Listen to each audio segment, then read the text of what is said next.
تو ای انسان نمیدانی که در دنیا نمیمانی، تو را آید چنین روزی که اندر گور مهمانی.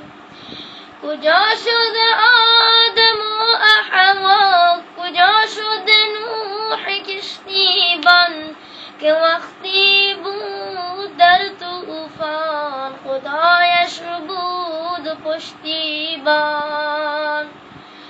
کجا شد یوسف مصری، جمالش بود چو خورشیدی، زلیخا بانوی دربار تمنا کرد از او زاری.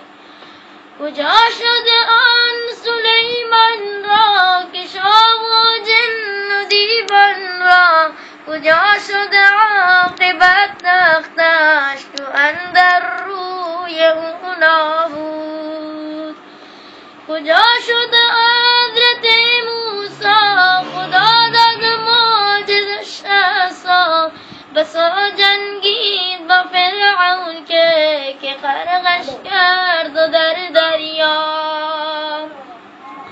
کجا شد آن حبیب الله محمد ابن عبدالله، شب معراج چو برکردی حضورش خواند آن الله.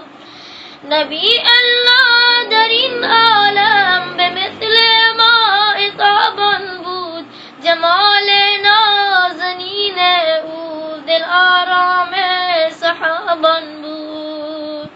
ابو بکر یار غار او، همیشه جان نثار او، ز دوستی نبی قبرش بگردد هم جوان او.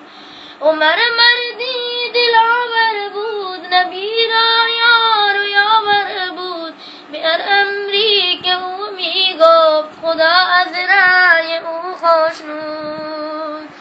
کجا عثمان بن عفان که او بود جامع قرآن، سخی ام بود ذی بر اسلام کرد و احسان.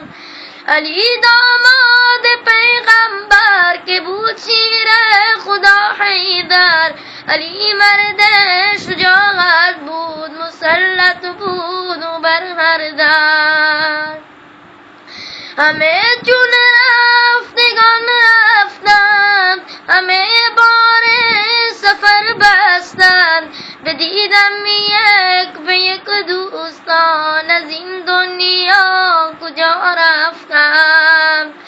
به مثل یک مسافر باش زمین و صبح پناهگاهی، به قبرستان گذر بنما به گورستان نظرگاهی. ببین چندین هزاران را بسا با چشم خود دیدی، از آن پیر و جوانان را بسا در رنجها دیدی.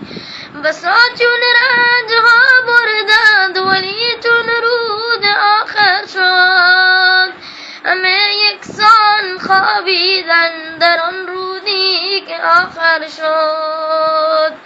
تمام افسوس فراموشی که آب مرگ می نوشی، از این ناز و از این نعمت تو آخر یک کفن پوشی، از این